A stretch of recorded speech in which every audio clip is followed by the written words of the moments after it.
Okay, it's connected. Okay. Question number 1 from June Violet, Malaysia. What are the characteristics of a Sotapanna, and is it possible to attain Sotapanna if one already has a family in this very life? Yes, yes. A Sotapanna has the wisdom to see that the body isn't himself or herself. The body is just a gift from the parent. Yeah. The one who possesses the body is not the body. The one who possesses the body is the mind. The one who thinks, the one who knows. Yeah. Once he or she understands that he isn't the body, then he can relinquish the body, let go of the attachment to the body, and will not be affected by the condition of the body. Whether the body get old, get sick or die, it will not bother him or her. Yeah. Then he becomes a Sotapanna. You can do this you don't have to become a monk, but you have to meditate. You need to have samadhi. At least you have to have appana samadhi. And you have to have the wisdom to see anicca dukkha anatta of the body. Once you see anicca dukkha anatta of the body, and you have the strength to let go of your attachment. You need samadhi to give you the strength to let go of your attachment. If you have no strength, even if you know the body is anicca dukkha anatta, you can still not let go of the body. So you need samadhi, and you need wisdom to see that the body is anicca dukkha anatta. It's impermanent. It's not yourself. It will make you sad if you cling to it. Her next question.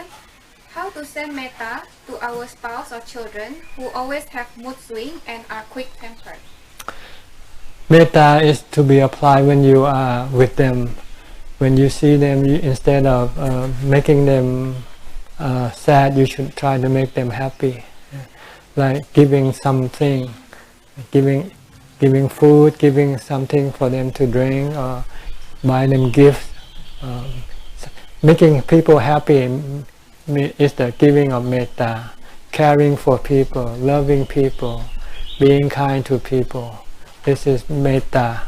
You can only do this when you are with them, not when you are alone, and you cannot send metta to them. There is no delivery system that you can sit here and then send metta to your wife in another place. You have to meet them, and then that's when you can give them metta.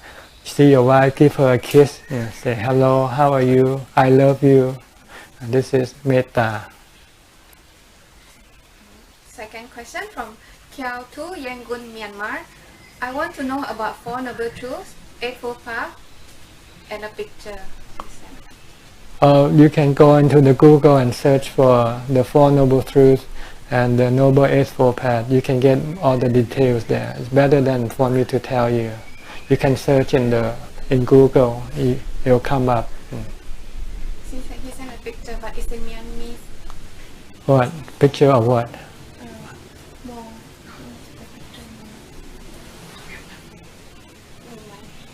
Picture of himself? No, I think something that he asked would call, what is this?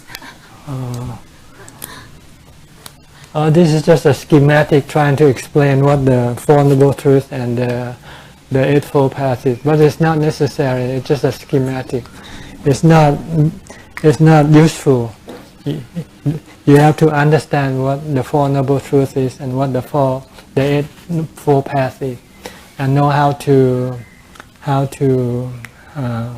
practice according to these Four Noble Truths and the Eightfold Path. Next question. I understand when Ajahn says there's no I, me or myself in the body. Ajahn taught me to contemplate that my hair is not me, my teeth are not me, etc. Can Ajahn teach me how to contemplate that there's no I in the mind? Yes, but it's too far. First you have to be able to let go of your body first. Once you have let go of your body, then you can concentrate on letting go of your mind. Because you cannot do both of them at the same time, because it will be confusing. First you need the mind to let go of the body. Once you let go of the body, then you use wisdom to let go of the mind. The next step. The same thing. To let go of the mind is to stop thinking. See, when you think, you start to think I, me, and my. When you stop thinking, the I, me, and my will disappear. So you have to have strong mindfulness to be able to stop your thoughts. When you stop your thought, then you will see that the mind is just a knower. But when you start to think, then the mind turns into me, I, my, and myself. So you first have to let go of your body first. After you have let go of your body, then you can come and let go of your mind. Every time you think of I, then you have to tell yourself this is just a temporary, it's what we call, something you make up, not real. It's your thought that make up I, me, and my. It's not real. The real thing is the one who knows, the knower. So in practice, what you want to do is to try to be the knower and not to be the thinker. When you see something, just know. Don't think about what you see. Because when you think, you start to have reaction to what you see. But if you just know, then you don't react. The goal is to stop reacting to everything that you come into contact with. Next question from Frankie Yodi, Indonesia. In Great Kauhat Sutta, Mahagopalaka Sutta, the Buddha explained that the bhikkhu who is not knowledgeable about materiality, rupanyu, is impossible to meet growth in Dhamma Vinaya. Growth refers to morality, concentration, vipassana, path, and truth. Fruit. Should a practitioner learn how to see materiality? What does materiality mean? Yeah. Na rupanyu. Rupa.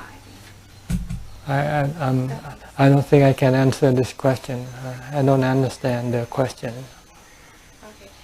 His next question also related to some ascetic Brahmin sutta, that the Buddha explained ascetics, Brahmin, and bhikkhu who do not understand the element, the origination and the cessation, will not abide having direct knowledge and will not realize their goals. So should a practitioner learn how to see elements?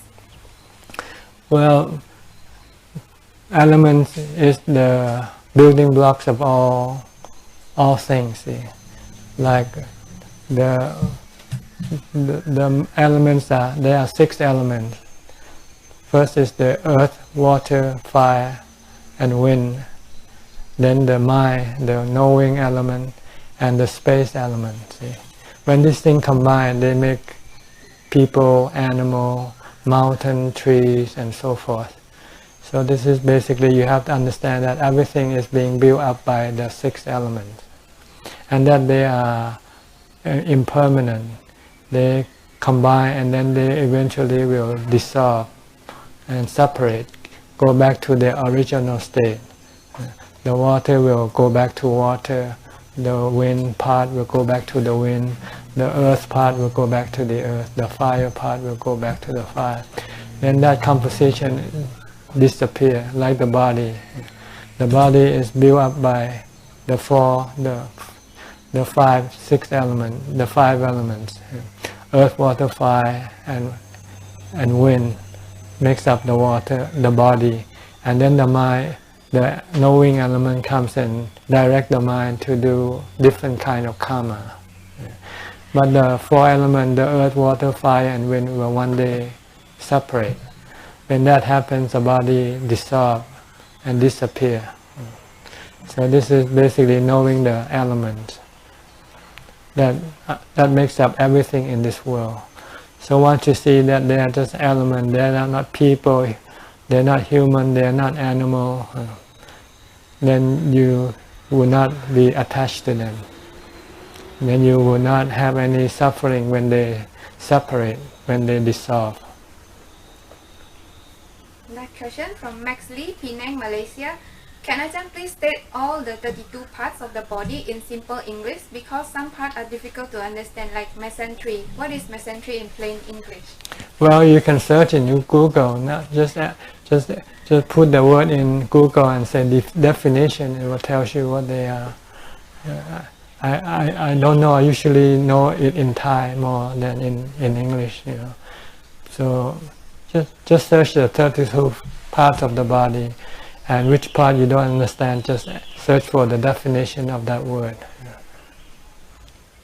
Next question from Rufina Liu. Someone said when pain arises, I should pay attention to it until the pain goes away.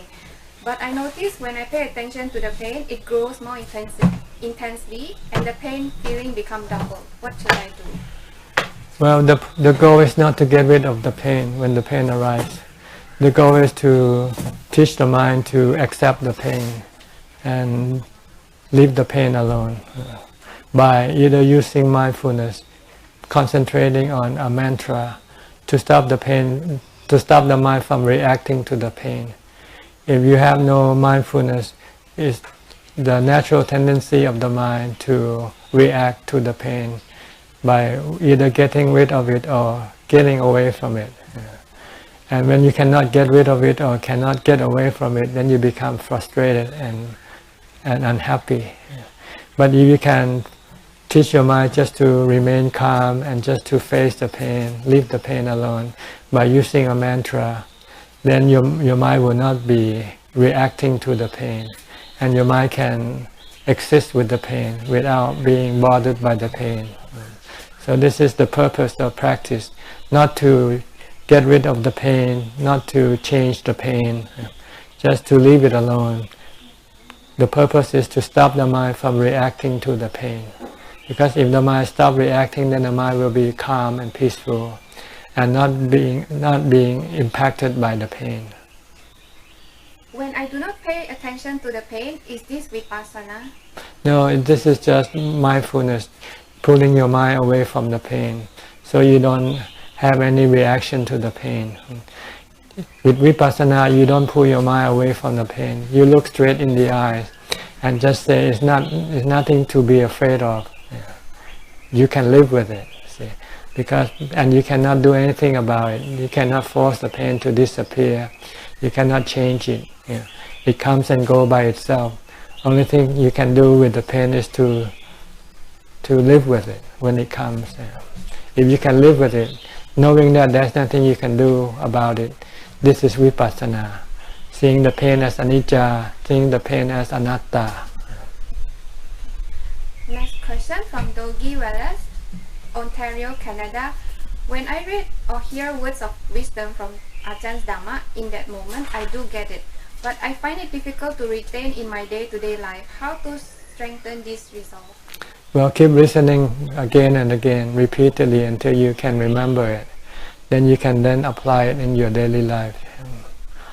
Next question from Evelyn Cole. I always feel unwell and always experience uncomfortable feeling in my chest area. I've gone to see a doctor and doctor said there's no heart problem. I also took some herbs, but it's not effective either. What should I do? Just live with it, accept it for what it is. It's just like pain that arises when you sit in meditation. See, you use the pain in meditation to teach you how to cope with other kind of pain. Once you can cope with the pain that arises from meditation, then you can cope with the other pain in your daily life. You can leave it alone. If you can fix it, fix it. If you cannot fix it, then you just consider it as part of your life. Next question from Suchart, Singapore. I'm currently working as a research assistant in an education research institute in Singapore. I applied for PhD and got accepted. My purpose of pursuing PhD in educational and development psychology is to continue learning, helping others and advancing my career.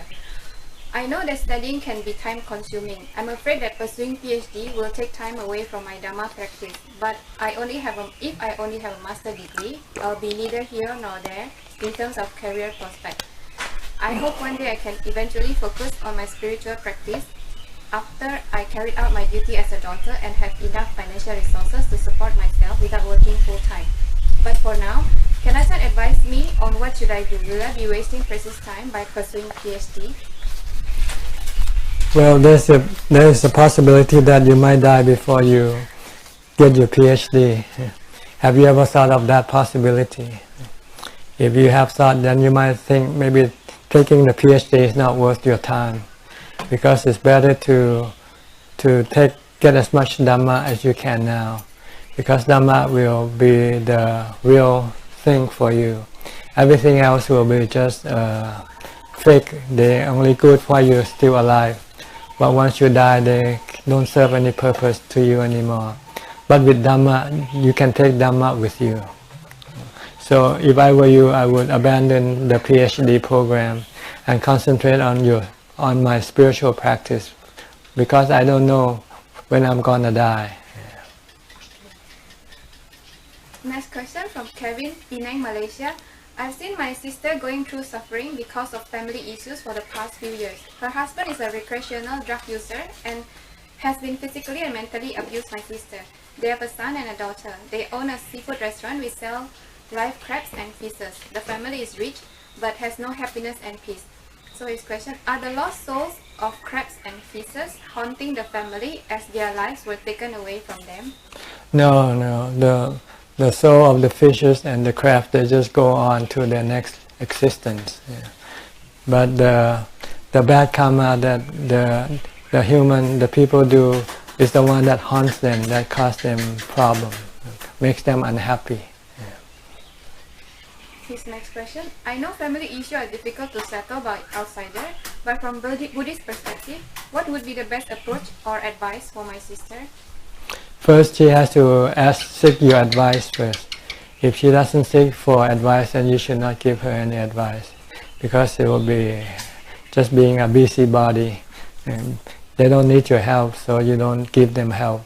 But if she needs help and she asks for help, then you should ask her to decide, to weigh the option of whether living with her husband or separating, which one is better.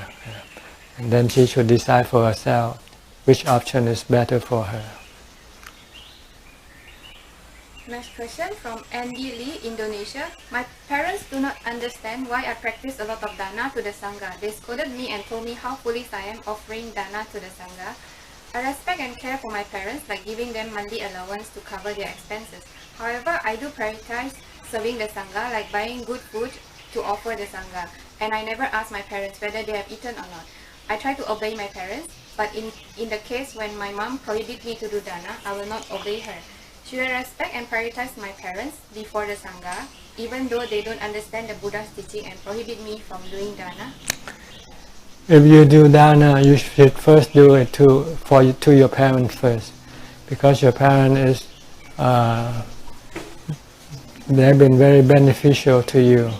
They had give you birth, they have raised you, so you should look after them first before you go look after the Sangha. Once they are well looked after, then you can go and look after the Sangha. The Buddha said giving dana to your parents is like giving dana to an arahant. So you should not overlook the arahant that you have at home, and go look for arahant outside of your house. Yeah. First, you can give dana to arahant in your house. Yeah. Once you have done that, then you can go and give dana to arahant outside of your house. Yeah. Next question. His next question. My mother prays to shaman, which is rituals of going into trance, and never listen to Dhamma. She has her own greed and therefore trying to stop me from doing dana. How to make her believe in the Dhamma instead of crying for shaman? This is something that she has to have interest in. If she has no interest in the Dhamma, then it's not possible. Yeah. You might be able just to leave books around her, Dhamma books around her, or CDs or whatever, and maybe one day she might be curious and wants to read or want to listen. Yeah. But something like this cannot be forced upon another person. The person has to have curiosity or have interest. If they don't have no curiosity or interest, then there's nothing you can do for them. Next question from Siska Lai, Jakarta, Indonesia. I felt extremely sad because someone has hurt me so badly. Please teach me the Dhamma way, how to forgive and how to give loving kindness towards someone who has hurt me so badly. Well, you can look at it that maybe this is the consequence of your past karma. You might have done something bad to this person, so now it's this person's turn to do it bad to you. and you can look at it that it's something that you cannot stop or prevent. Yeah. So to get angry or to have ill will toward that person won't make you feel better. It will make you feel worse. But if you want to feel better, you just have to forgive. And if you can forgive, then you will be a better person than the person who hurt you. And you will be a better person yourself. Rather than having ill will toward that person, you having loving kindness. You are actually developing yourself to become better, higher, by forgiving. You're not doing it for the other person. When you forgive that other person, you are actually doing it for yourself. You are improving yourself. You are making yourself better, higher. Next question from Mei Ying. I follow Ajahn talks on YouTube and Facebook. I find them very helpful. I would like to know if Ajahn Suchart conducts any retreat in English in Thailand or Malaysia, and if there is any, I would like to join the retreat. I'm sorry, I don't have the time. This is the retreat I do every day. Just you can come in and follow our live broadcast on YouTube or on Facebook. And if you have any question, you can send in the message and we can reply to you. Question number 14 from Rose. What is your personal phone number? Can I call you? No, I don't have. I don't give number to people. I usually don't turn on the phone. I only use it for emergency cases, or when I have to contact somebody, then I turn on the phone. Can I Skype you on personal basis? No, I don't have any time for that. Okay, so last question from about the teacher, Chua Seng Yi. His first question, what are you? I'm sorry, and I cannot answer this kind of question, I am me, and you are you, and that's all you have to know. I'm a human being, and you are a human being. We're just the same. Ask this kind of question, I think you're asking for trouble. You're not asking for knowledge. So it's better not to send in this kind of question, because I would not indulge in answering this type of question. Okay? That's enough. I have read his question and I find it, first it's very confusing what he's asking. Secondly, he's not asking for knowledge. He's asking for trouble. So I think it's better not to engage with this type of questions. Okay? All right. Okay, and thanks for your question. And we can have this again next time. May you progress, advance in your practice. May you find peace and happiness in your life. Bye-bye.